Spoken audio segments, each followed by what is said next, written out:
साथियों नमस्कार। देश प्रेमी जनता को मेरा बारंबार प्रणाम। उनकी वजह से मेरे चैनल जो हैं यूट्यूब के हैं या फेसबुक के हैं बहुत अच्छी तरह से चल रहे हैं। आजकल मैं बात करना चाहता हूं ट्रंप और जेलेंस्की की मीटिंग का। जेलेंस्की को कैसे सरेआम ट्रंप ने बेइज्जत किया यह हम सब ने देखा।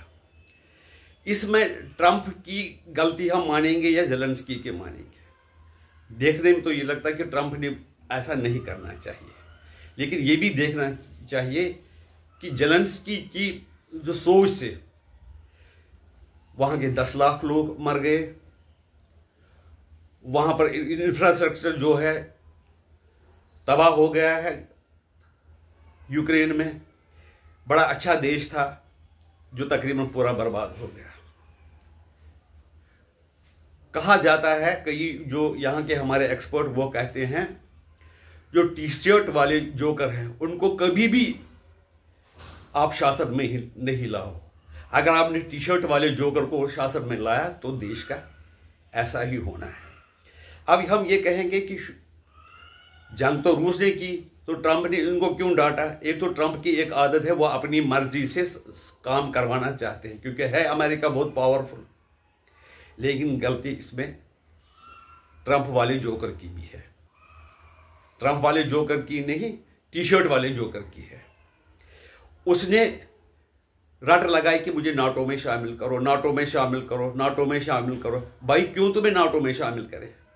उन्होंने उसको कहा कि तुम लड़ो। अमेरिका वालों ने, नाटो वालों ने कहा तुम लड़ो, हम आपके पीछे हैं, आप आगे जाओ, हम आपके पीछे हैं। जब पीछे देखने लगा अब पीछे कोई नहीं है। इस तरह से उन्होंने तकरीबन अपने यूक्रेन को तबाह किया है। पहले 2014 से ही अमेरिका ने कुछ ये लगा दी थी, कंडीशंस लगा दी थी, कोई पाबंदियां लगा दी थी रूस पे। वो पहले हुआ जब क्रीमिया पर रूस ने कब्जा किया है।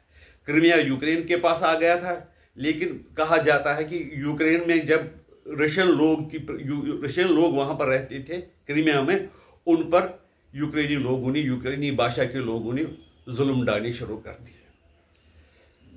तो ये पुतिन कैसे बर्दाश्त कर सकते थे? जैसे कि अगर बांग्लादेश में हिंदुओं के साथ अत्याचार होगा, हमें भी तो दुख होगा।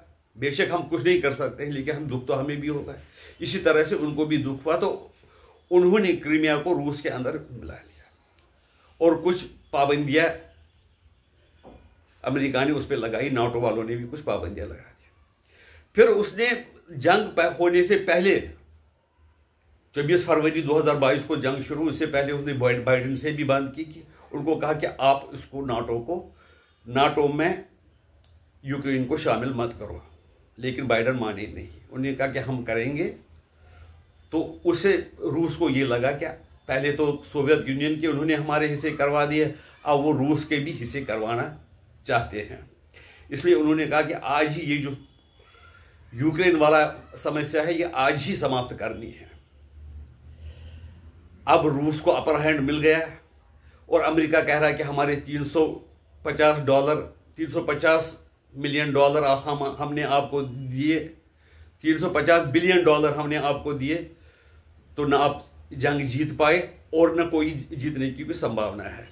इसलिए आप हमारी शर्तों पर उनके रूस के साथ समझौता करो। तुम्हारे वो कहा कि you don't have good cards with you, आपको जो समझौता करना है हमारी शर्त पर करो, ताकि दुनिया में शांति बनी रहे। दुनिया में शांति बनी रहने का ये मतलब कि वो तीसरा जो विश्व युद्ध ना हो, ये उन्होंने उसको कहा। ये बातों से की, लेकिन जो तरीका था उसको बेइज्जत करने का वो गलत था। इस सिलसिले में आपकी क्या विचार है वो आप भी बता सकते। दूसरी बात मैं जो करना चाहता हूं वो है वक्फ बोर्ड को जो बिल भी था वो जेपीसी के पास भेजा गया था। उसमें कुछ जेपीसी ने कुछ सुझाव दिए थे, 15 सुझाव। उसमें से जो मेन अमेंडमेंट थी वो थी वक्फ बाय यूजर। तो वो मेन थी। उसमें यह कि अगर किसी जगह पर, चाहे वो इलीगल तरीके से बनाया हो, कोई मज़ार बना हो, मस्जिद बनाया हो, या किसी की खेत की ज़मीन हो या मंदिर हो, उसको अगर वक्फ वाले अपना कहेंगे तो उस मानना पड़ेगा, उसके लिए आपको प्रूव करना पड़ेगा। आपका ये जो केस है, आपका केस सिविल कोर्स, अगर आपको केस करना है सिविल कोर्ट में आप जा नहीं सकते, आप जाना पड़ेगा वक्फ ट्रिब्यूनल के पास, जिसमें ये भी कंडीशन कि सब मुसलमान ही होनी चाहिए। मैं ये नहीं कहता कि मुसलमान सही डिसीजन नहीं दे सकते हैं, लेकिन अप्रहेंशंस है कि जब धर्म की बात आती है कि हो सकता है कि उनमें कुछ धर्म के प्रति सहानुभूति पैदा हो और वो गलत डिसीजन दे दें। इसलिए उन्होंने ये कहा कि ये सिविल कोर्ट में जा सकते हैं, बाकी कोई ऐसा काम नहीं किया, सरकार नहीं करना चाहती है कि जिससे वक्फ बोर्ड खत्म हो जाए। ये दो बातें जो हैं, जो ट्रिब्यूनल के बारे में उन्होंने कही, ये बड़ी अच्छी बातें हैं जो कि सबको पसंद करनी चाहिए, मुसलमानों को भी पसंद करनी चाहिए, हिंदू को भी पसंद करनी चाहिए।